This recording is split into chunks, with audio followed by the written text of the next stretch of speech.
যদি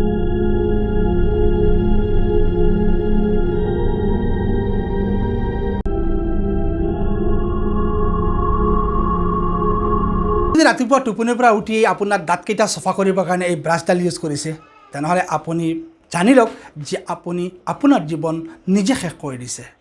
সম্পূৰ্ণ ভিডিঅ'টো চাই যদি উপকৃত হৈছে তেনেহ'লে বেলেগক উপকৃত কৰাবৰ কাৰণে ভিডিঅ'টো শ্বেয়াৰ কৰিবলৈ নাপাহৰিব। নমস্কাৰ, জিমছ ব্লগৰ আজিৰ এই মজাৰ ভিডিঅ'টোলৈ প্ৰতিজনকে স্বাগতম জনাইছোঁ। প্ৰথমতে স্ক্ৰীনত এটা ভিডিঅ' প্ৰত্যক্ষ কৰক আৰু ভিডিঅ'টো প্ৰত্যক্ষ কৰি যদি আপুনি কিবা এটা অনুমান হৈছে যেন মই আপোনালোকক কিবা এটা ভাল পৰামৰ্শ বা ভাল শিকাব পাৰিছোঁ, তেনেহ'লে নিশ্চয় ভিডিঅ'টো এটা লাইক কৰি বেলেগক দেখুৱাবৰ কাৰণে শ্বেয়াৰ কৰিব আৰু পাৰিলে কমেণ্ট কৰি উৎসাহ কৰিব। ভিউৱাৰ্ছ, আমি ৰাতিপুৱা দৈনন্দিন কাম আৰম্ভণিৰ টোপনিৰ পৰা উঠিয়েই এই ব্ৰাছডাল লৈ আৰু আমাৰ দাঁতকেইটা চফা কৰোঁ।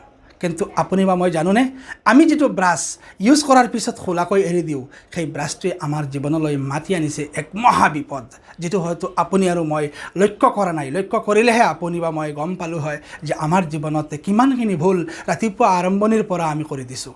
অৰ্থাৎ এই খোলা ব্ৰাছটো যেতিয়া আমি থৈ দিওঁ ব্ৰাছ কৰাৰ পিছত আমাৰ দাঁতটো, তেতিয়া ৰাতি ইয়াত বিভিন্ন ধৰণৰ কীট পতংগই ইয়াৰ চাৰিওফালে ঘূৰা ফুৰা কৰে। কাৰণ যিহেতু প্ৰতিটো পেষ্টত বিভিন্ন ধৰণৰ কেমিকেল থাকে, কিছুমান মিঠা, কিছুমান স্মেল থকা, আৰু সেই স্মেল আৰু মিঠা বস্তুটো সদায় পোক পৰুৱাই আকৰ্ষিত হয় আৰু তাত আহি ৰাতি কি কৰে, এই ব্ৰাছটো চাৰিওফালে সেই ঘূৰা ফুৰা কৰে।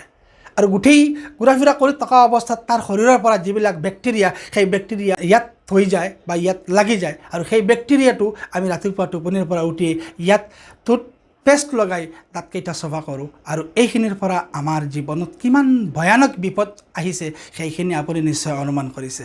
চ' এই ভিডিঅ'টো মই আপোনালোকৰ লগত শ্বেয়াৰ কৰাৰ কাৰণ হ'ল, যদি আপুনি আপোনাৰ টুথব্ৰাছটো খোলা থৈ দিছে তেনেহ'লে আজিৰ পৰা এইটো খোলা নথব। আপুনি পেকিঙৰ ভিতৰত সোমাই থওক, নহ'লে বেলেগ বস্তুৰ ভিতৰত সোমাই থওক, যাতে ইয়াৰ ভিতৰত বা ইয়াৰ কাষত কোনো ধৰণৰ পোক পৰুৱা আহিব নোৱাৰে।